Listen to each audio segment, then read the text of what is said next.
구약성경 51쪽 어간에 있습니다. 구약성경 51쪽 어간에 있습니다. 창세기 33장 18절부터 34장 7절까지입니다. 제가 먼저 18절 읽겠습니다. 야곱이 밧단 아람에서부터 평안히 가나안 땅 세겜 성읍에 이르러 그 성읍 앞에 장막을 치고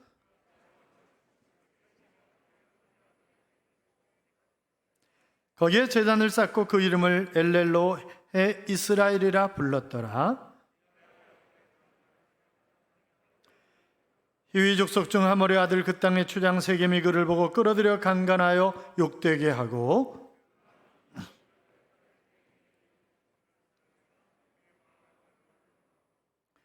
그의 아버지 하몰에게 청하여 이르되 이 소녀를 내 아내로 얻게 하여 주소서 하였더라.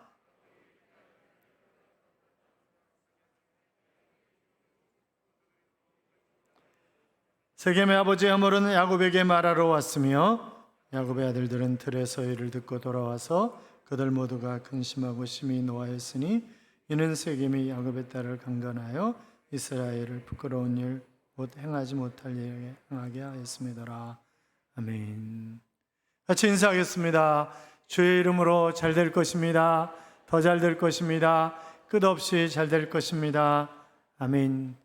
예배의 자리에 함께 하신 여러분, 하나님께서 한 주간도 동행하심으로 행복한 잘 되는 한 주간의 삶이 될 줄로 믿습니다. 할렐루야, 할렐루야, 아멘은 나도 그렇게 되어지기를 원합니다. 이제 그런 거잖아요. 그래서 아멘을 잘해야 돼요. 아멘을. 할렐루야. 한국의 무디라고 불리우는 영적 거장이셨던 이성봉 목사님이라고 하는 분이 계십니다. 그분이 6살 때부터 어머니를 따라서 교회를 다녔는데 하나님을 만나지 못했어요. 그리고 본인의 고백처럼 여자를 만나기 위해서 교회를 나온 것입니다. 그러다 보니까 설교 시간에 졸다가 뒤로 자빠지기 일쑤였고, 부흥의 시간에 은혜 받은 척 여자들에게 잘 보이려고 침을 묻혀가지고 눈에 침을 묻히고 그랬던 떡이 한두 번 적이 아니었습니다. 헌금을 안 하면서도 그냥 손으로 바구니 속에 넣었다 뺐다 이런 것을 잘하는 그런 사람이었습니다. 그러니까 형식적인 신앙생활을 하는 거죠. 어느 날 주일을 빼먹고 평양에 과일 장사 갔다가 돈을 벌어가지고 오면서 걸어가는데 다리가 좀 이상한 거예요. 그래서 병원에 가봤더니 골막염으로 다리를 잘라야 된다고 하는 그런 의사의 진단이었습니다. 3년 동안 병원 생활을 하는 거예요. 요만큼 살다가 죽는 것을 이렇게 죄를 많이 지었던 거, 나는 이 죄로 인해서 영원히 멸망의 구렁텅이에 빠지고 말 터인데 하나님 이 죄인을 용서하여소서라고 회개를 합니다. 그때 어머니가 와서 회개해야 돼, 회개해야 돼, 회개하지 않는 사람이 지옥 가는 거야, 그렇게 얘기를 하셨습니다. 철저하게 회개를 하는 거죠. 그의 삶이 변화되고 하나님이 그를 고쳐주셨고, 그는 그래서 신학교에 들어가서 27살에 바로 주님의 종이 되었습니다. 더 회개할 것이 없는가 쥐어짜내는데 옛날에 그 기차표를 사기로 샀던 게 기억나는 거예요. 자기가 14살인데 그 당시에 12살까지는 반값을 받았기 때문에 14살인데 12살이라고 속였던 게 생각이 나는 거죠. 그래가지고 그 당시 기차값의 4배를 넣어서 봉투에다 넣어서 편지를 써서 보냈습니다. 제가 그때 이렇게 나쁜 짓을 했다고 용서해달라고. 며칠 있다 철도국장에게 편지가 왔어요. 세상 사람들은 남을 속이지 못해서 애쓰는데 당신은 어쩌면 그렇게 10여 년 전의 죄까지 다 회개하느냐고. 당신을 보니까 당신이 믿는 종교가 진짜 종교인 것 같다고. 당신 같은 사람만 있으면 경찰서가 무슨 필요가 있으며 재판관이 무슨 소용이 있겠느냐고. 그러면서 어디다가 이것을 다시 올릴 수도 없고 그러니까 그냥 학비에 보태었으면 좋겠다고 그러면서 돈을 다시 보내온 것입니다. 이 철저한 회개를 통해서 거듭난 이성봉 목사님은 37년 동안 전국 방방곡곡 일본, 미국을 다니면서 그 메시지를 선포하고 엄청난 기적들이 일어나곤 했는데, 그런데 그분이 전하는 메시지가 아주 단순한 그런 메시지였다고 그래요. 주제는 늘 회개하라는 것이었습니다. 회개해야 다시 살 수 있습니다. 회개해야 합니다. 회개란 지적으로 깨닫는 것이고, 감정적으로 눈물을 흘릴 수 있어야 되는 것이고, 의지적으로 내 삶이 변화되고 행동으로 열매로 나타나야 그것이 진짜 회개입니다. 불완전한 회개는 모래 위에 지은 집과 같아서 바람이 불고 홍수가 나면 무너지지만, 그러나 진정으로 회개하면 영원한 천국을 차지하고 이 땅에서도 하나님의 자녀다운 삶을 살아갈 수 있습니다. 그리고 막 외치는 거죠. 회개하라고. 사랑하는 여러분, 우리에게도 회개가 필요합니다. 회개해야 회복의 은혜를 받을 수가 있기 때문에 그렇습니다. 자, 야곱이 지난 20년 동안 정든 밧단 아람을 떠나서 다시 부모님이 계시는 브엘세바로 향하게 되었습니다. 가는 도중에 화해하지 못하고 늘 응어리로 남아 있었던 그런 형 에서와의 문제도 해결이 되었고, 어떻게 해결했죠? 내가 낮아지고 야복 나루토의 씨름을 통해서 바로 해결함을 받을 수가 있었습니다. 그런데 브엘세바로 가는 도중에 엉뚱한 사건이 일어나게 된 것입니다. 야곱 일행이 세겜이라는 곳에서 머물게 되었는데, 처음에 잠깐 장막을 찾다가 너무 좋은 거예요. 지금식으로 얘기하면 경치도 좋고 장사하기도 좋고 물도 많고 돈벌이가 괜찮고, 그러니까 야, 그냥 여기 눌러 살자. 그러다가 바로 딸이 강간을 당하는 그런 사태가 발생하게 된 것입니다. 자, 19절 봐요. 19절. 33장 19절 같이 읽어요. 그가 장막을 친 밭을 세겜의 아버지 하몰의 아들들의 손에서 100크시타에 샀으며, 자, 은 100개로 세겜의 아비 하몰의 아들들에게 밭을 샀다고 하는 것입니다. 이건 뭐예요? 잠깐 머물러 가겠다는 얘기가 아니에요. 그냥 여기 퍼지고 살겠다는 얘기지. 너무 좋으니까 퍼지고 살겠다고 하는 그런 얘기입니다. 지금 딸 디나가 강간을 당했는데 처녀가 된 것을 보면 적어도 지금 오늘 본문을 기록할 당시는 야곱이 세겜에 머문 지 10년 가까이 되었던 그런 때라고 성경 해석학자들은 보고 있는 것입니다. 너무 좋아서 인생을 즐기면서 살다가 사명을 망각했습니다. 그는 서서히 아버지의 집 이삭에게로 돌아가야 하는 하나님과의 언약을 잊었고 정신없이 세상과 짝하면서 서원을 잊고 산 거예요. 그래서 야곱의 가정에는 우상이 들어와서 자리를 잡게 되었고, 모든 식구들이 정상적으로 하나님을 경외하는 생활이 아니라 세상에 푹 빠져 사는 그런 삶, 우상 숭배하고 그곳의 문화를 적당히 즐기면서 사는 그런 삶을 살아가게 되었던 것입니다. 그리고 가만히 보니까 세겜에 있는 사람들도 괜찮은 거예요. 대단히 우호적이고. 그래서 점점 그들과 동화되어 가면서 내가 하나님의 백성인지 세상 사람들인지 구분이 안 되는 그런 삶을 살게 된 것입니다. 그러다 보니까 야곱의 가정에 우상이 들어와서 자리를 잡게 되었고, 모든 식구들이 세상에 물들어가고 있는 거죠. 하나님을 잊고 자신이 하나님 앞에 서원하는 것을 잊고 결국 그곳의 사람들과 친밀한 교제를 나누면서 행복한 그런 삶을 살아갔던 것입니다. 그런데 아주 비극적이고 악한 그런 사건이 발생을 했습니다. 자, 34장 1절 2절 같이 읽어요. 레아가 야곱에게 낳은 딸 디나가 그 땅의 딸들을 보러 나갔더니 휘 족속 중 하몰의 아들 그 땅의 추장 세겜이 그를 보고 끌어들여 강간하여 욕되게 하고, 이 말은 지금 디나가 엔조이하러 세겜성에 들어갔다는 거예요. 다른 여자들과 함께 즐기기 위해서 세겜성에 들어갔다는 거죠. 그래서 세상 문화와 풍습에 젖어들고 있었다고 하는 것을 잘 보여주는 그런 표현인데, 야곱은 자신의 딸이 세상과 착해서 어울려 사는 그것을 그냥 방치해 둔 것입니다. 너는 하나님의 딸이야. 너는 믿음으로 살아야 돼. 그걸 잊어버린 거예요. 자기도 뭐 믿음대로 사는 게 아니니까 지금. 그러니까 뭐 자식들이 아마 더 말할 필요가 없는 것 아니겠어요? 자, 그런데 이 귀여운 딸이 지금 강간을 당한 것입니다. 당사자는 얼마나 충격이었겠어요. 그러나 아버지도 역시 엄청난 충격을 받게 된 거죠. 쥐면 꺼질세라 불면 날아갈세라 고이고이 길렀던 그런 귀여운 딸이, 아니 그것도 지금 이제 결혼할 나이 가까이 된 거 아니겠어요? 그러니까 가장 아름답게 보였던 그런 딸인데 어느 남봉꾼에게 걸려서 그 몸을 더럽히게 되었으니까 그 아버지가 받는 충격도 정말 대단한, 말로 표현할 수 없는 그런 고통이었습니다. 디나가 강건당함으로써 시작된 야곱의 역경은 거기서 그친 것이 아닙니다. 아들들이 살인자가 되죠. 그래서 그 이야기를 34장이 쭉 기록하고 있는데, 야곱의 가족들 중에 자기 여동생이 당한 일을 듣게 된 그녀의 친오빠들, 그러니까 레아에게서 난 그 오빠들이 있잖아요. 시몬과 레위, 그들이 원수를 갖기 위해서 살인을 모의하는 것입니다. 그러니까 이제 지금 이 세겜성의 세겜이 추장인데, 그런데 그가 결혼하고 싶다는 거예요. 결혼하고 싶다는 거죠. 그래서 아버지 허락도 받았어요.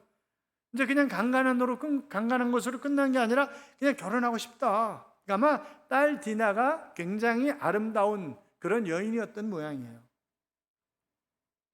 그랬더니 이 시몬과 레위가 우리 가족하고 결혼하려면 할례를 해야 된다고.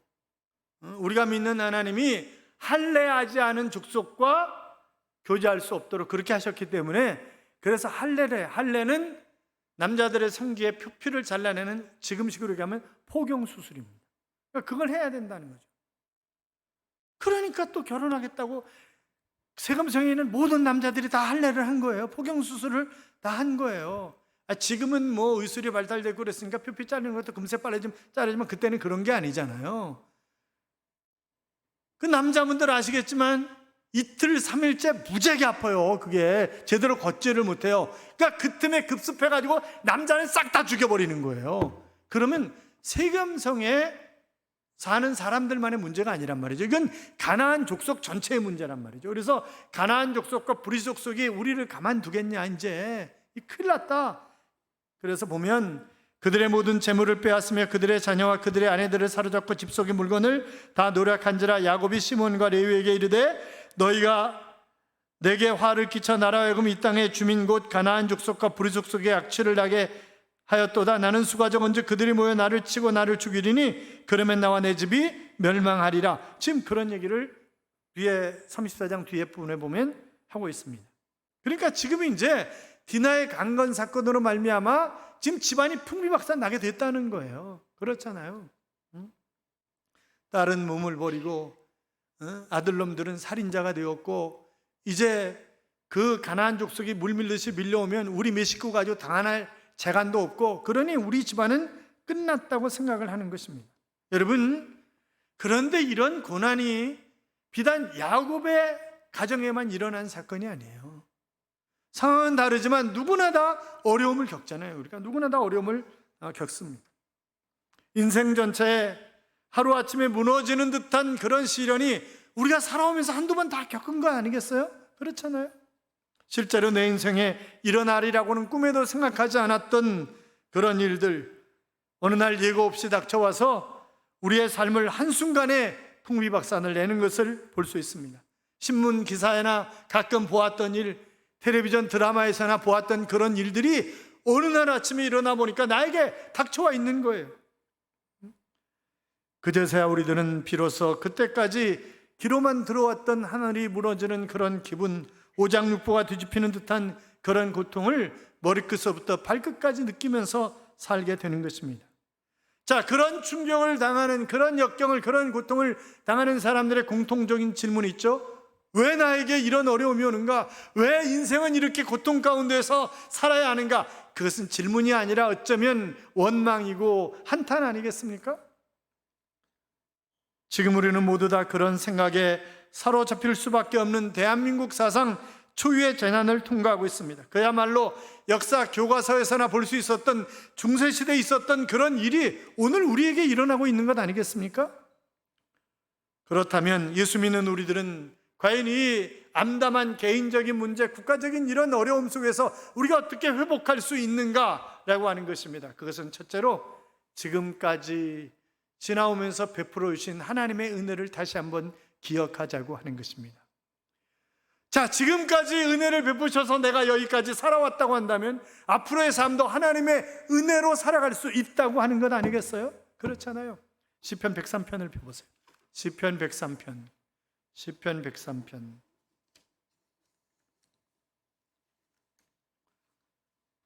시편 103편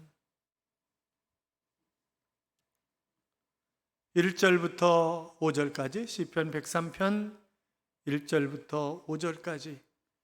방송실이 센스가 있다면 얼른 성경 본문을 띄울 텐데,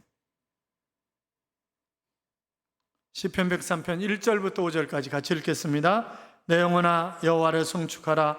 내 속에 있는 것들아 다 그의 거룩한 이름을 송축하라. 내 영혼아 여호와를 송축하며 그의 모든 은택을 잊지 말지어다. 그가 내 모든 죄악을 사하시며 내 모든 병을 고치시며 내 생명을 파멸해서 속량하시고 인자와 긍휼로 관을 세우시며 좋은 것으로 내 소원을 만족하게 하사 내 청춘을 독수리같이 새롭게 하시는도다. 아멘.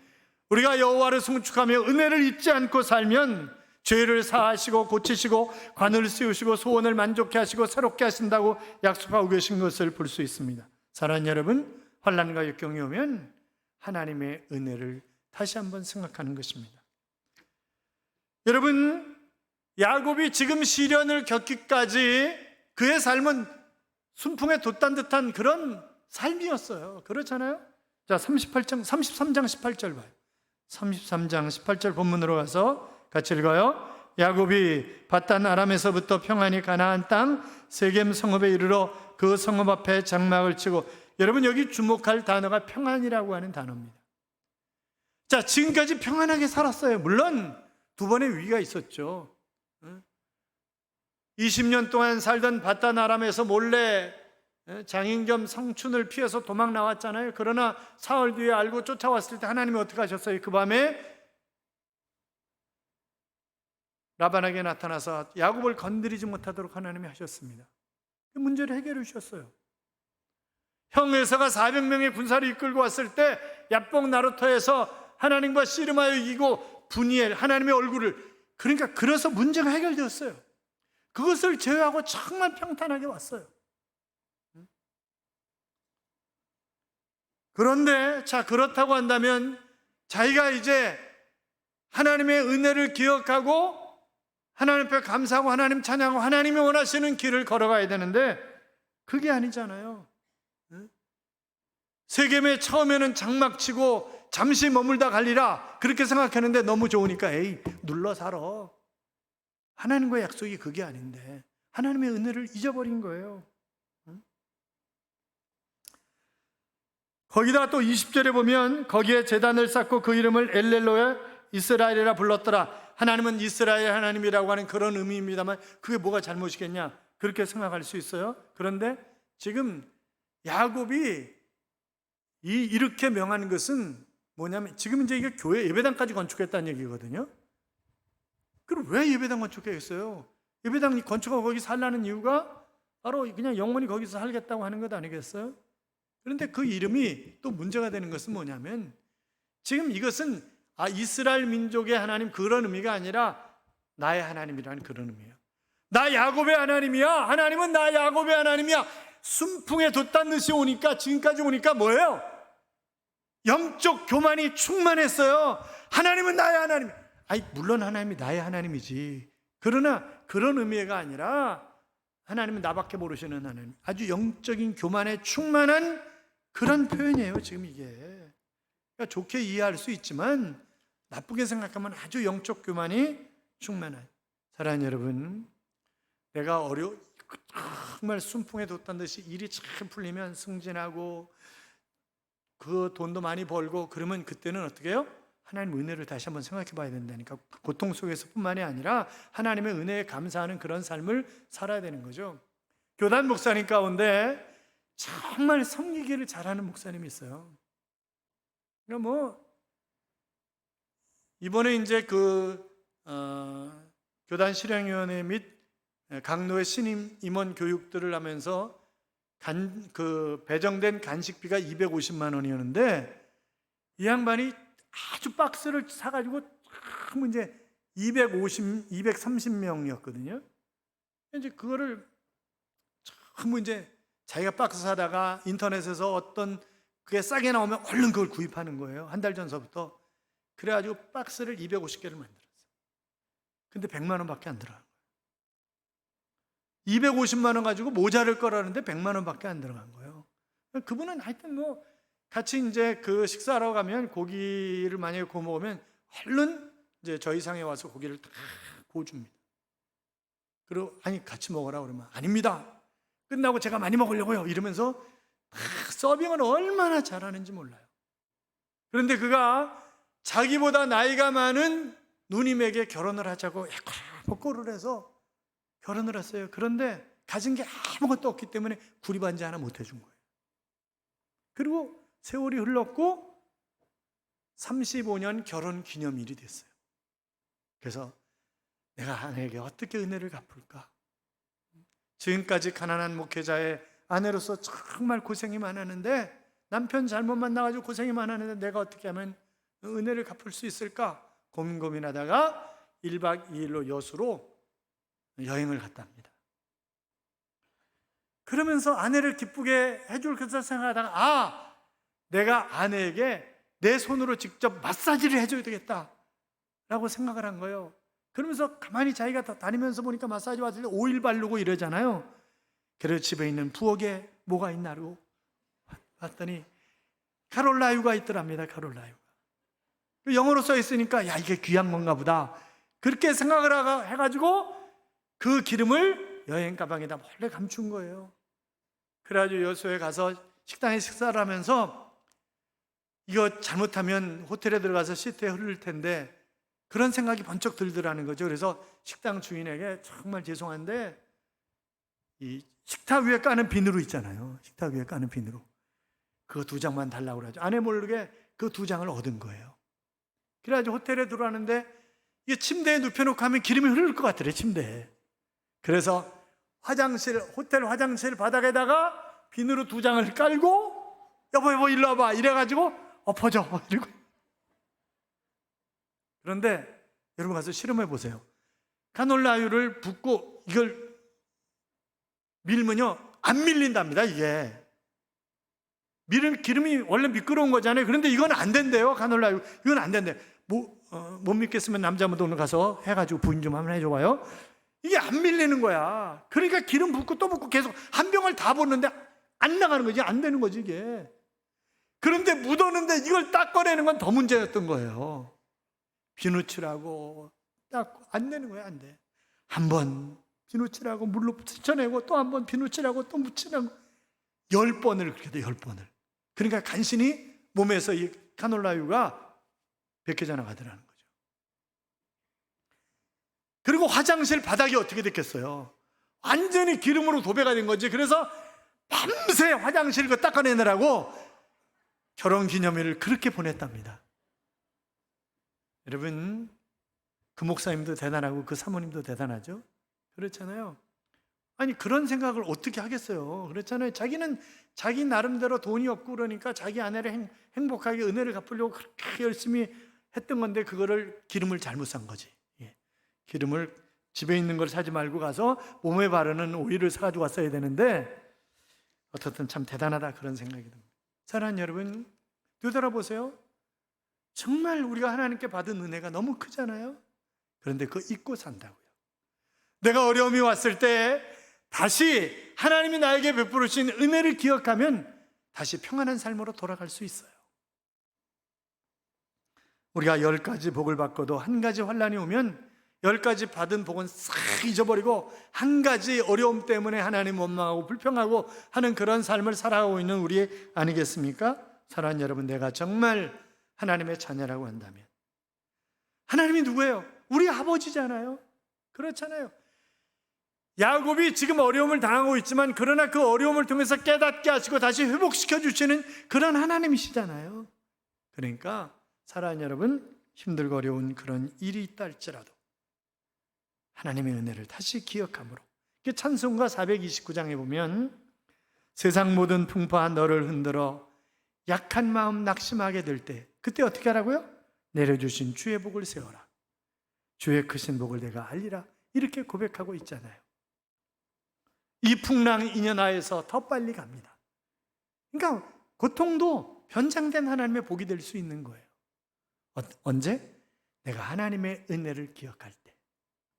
하나님의 은혜를 기억하셔서 다시 회복하여 평안한 삶을 살아가는 하나님의 자녀들이 되시기를 주님의 이름으로 축원합니다. 또 한 가지는 내가 정말 다시 평안하여 회복돼서 평안한 삶을 살기를 원한다면 하나님 앞에 서원한 것들, 하나님께 약속한 것들을 빨리 지켜야 돼요.